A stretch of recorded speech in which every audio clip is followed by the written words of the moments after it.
Hi friends, எல்லாருக்கும் வணக்கம். Big pass வீட்டில் பார்த்தீங்கன்னா பார்வதி தான் வேலையை ஆரம்பிச்சிட்டாங்க.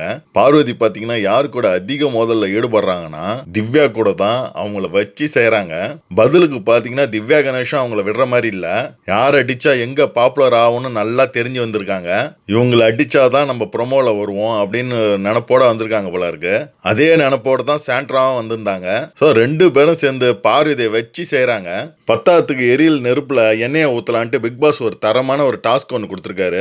என்னன்னு பார்த்தீங்கன்னா, உனக்கு வந்த ரத்தம் எங்களுக்கு வந்த தக்காளி சட்னியா அப்படின்ற தலைப்புல புதுசா வந்தவங்களை பத்தி நீங்க என்ன நினைக்கிறீங்க அப்படின்னு வீட்டில் உள்ள பழைய கண்டஸ்டன்ட் எல்லாரையும் பேச விட்டுருக்காரு. ஆக்சுவலி பிக் பாஸ் பார்த்தீங்கன்னா வரும்போதே வைல்டு கார்டு கண்டஸ்டன்ட்டுக்கு ஒரு டாஸ்கை கொடுத்து கும்மாங்குத்து குத்த வச்சாரு எல்லாரையும். இப்போ என்னடானா வைல்டு கார்டு கண்டஸ்டன்ட் கொடுத்தத திருப்பி உள்ள இருக்கிறவங்க கும்மாங்குத்து கொடுக்க போறாங்க. அதுதான் இந்த டாஸ்க்கு. இப்போ 4 பேர் வைல்டு கார்டா வந்திருக்காங்க. அவங்கள பத்தி உங்க இம்ப்ரெஷன் என்ன அப்படின்ற மாதிரி தான் இந்த தலைப்பு. பார்வதி பாத்தீங்கன்னா, ஆஹா இதைத்தான் நான் எதிர்பார்த்தேன், பிக் பாஸ் சூப்பர் கண்டென்ட் கொடுத்துறீங்க, இவங்களை வச்சு செய்ய போறேன் அப்படின்ட்டு பயங்கரமா இவங்க கத்துன்னு கத்திருக்காங்க.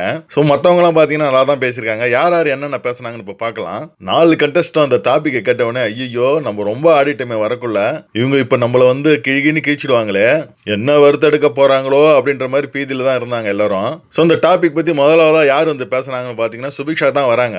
சுபிக்ஷா என்ன சொல்றாங்கன்னா, ஃபர்ஸ்ட் இந்த வைல்டு கார்டு வந்த உடனே பயங்கர ஃபயரா இருந்தாங்க.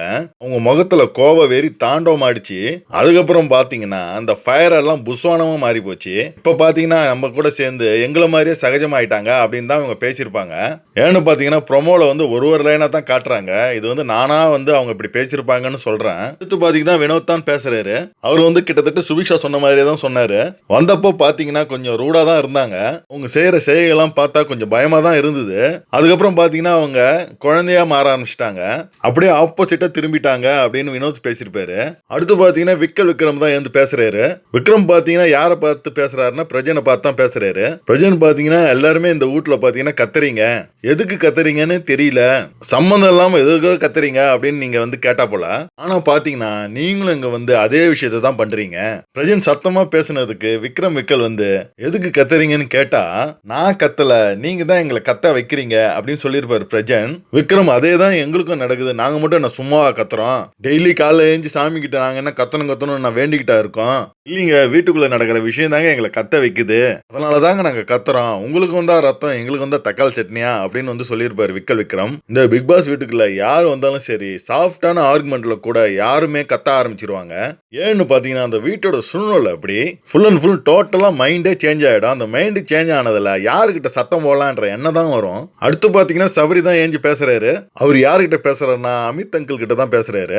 அமித் வீட்டுக்குள்ள வரக்குள்ளே சபரிக்கு ஒரு அட்வைஸை கொடுத்துருப்பாரு. அது என்னன்னு பாத்தீங்கன்னா, எல்லா விஷயத்தையும் நீங்க சாஃப்டா ஹேண்டில் பண்றீங்க, எல்லா கண்டஸ்டையும் நீங்க அடக்குறீங்களே தவிர அவங்க அடுத்து தப்பு பண்ணாத அளவுக்கு நீங்க வந்து பேச மாட்டீங்க, எல்லாருமே கூல் பண்றீங்க அப்படின்னு எனக்கு ஆலோசனை சொல்லிட்டு காலையில பாத்தீங்கன்னா அவரே போய் எல்லாரையும் கூல் கூல் கூல் கொஞ்சம் அமரையா இருங்க, control your self, cool cool அப்படின்னு பேசியிருப்பாரு.